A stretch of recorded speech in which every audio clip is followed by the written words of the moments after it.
Hi everyone, and welcome to another episode of the Scott and Jaime Show. I am Scott. And I'm Jaime. So last week, Scott, we talked about my trip to Australia, so I want to give you an opportunity to talk about something that's on your mind. Yeah, about a year ago, I hired a personal historian. Her name is Lauren Sargent. She owns a company called Stories Inherited. It's an amazing company here in Washington, D.C., and she documents the stories of people's families. Oh, interesting. And I have always been someone who has spent a lot of time thinking about my past. Yes. No doubt about it. And I sometimes think that that's to my detriment. Mm-hmm. I think sometimes I glorify the past. I think my memories of the past are fact, when in fact they're just perceptions of my past. And so I wanted to sort of come to a better understanding of where my family came from and where they've gone.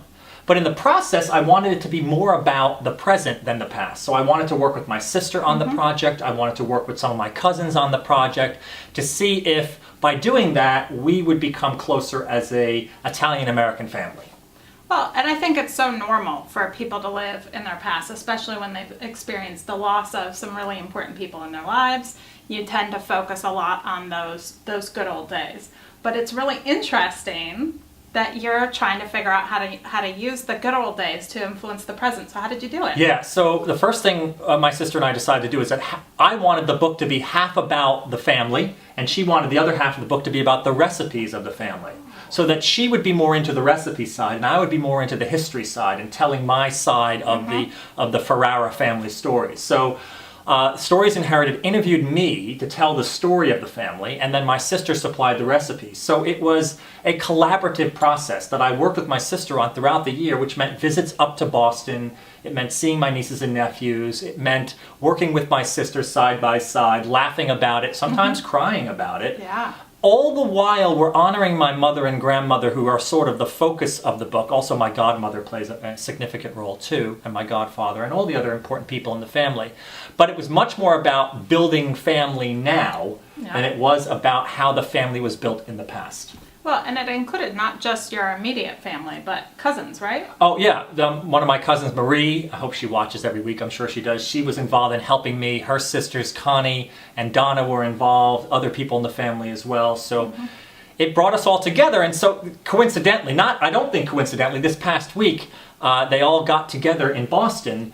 I wasn't there because I'm here in D.C., but a group of them had to visit family in New England, and they decided to invite my sister over, and they all had a big Italian dinner, which I don't think would have happened if not for this project. Right. And the book gets published in about a month.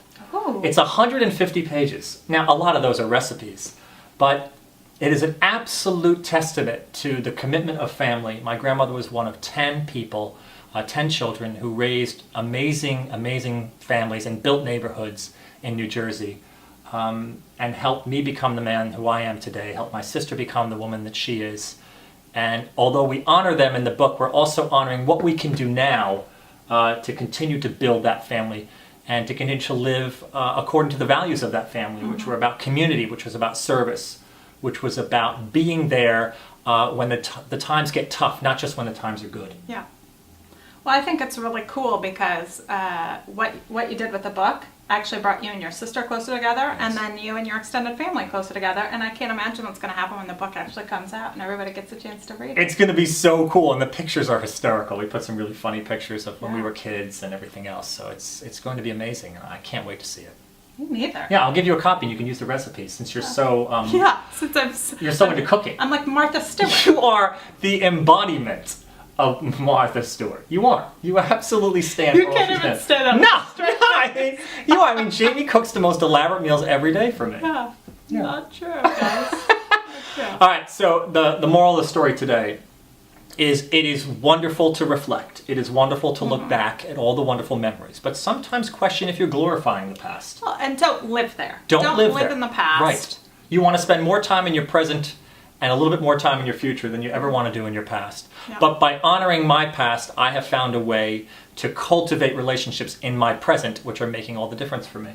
And I think leave a legacy for the niece and nephews in the future. Absolutely. That's something they can look at and laugh about years from now, for sure. Awesome. Yeah, Thanks, Scott. that's all we have time for this week, so bye for now. Bye-bye.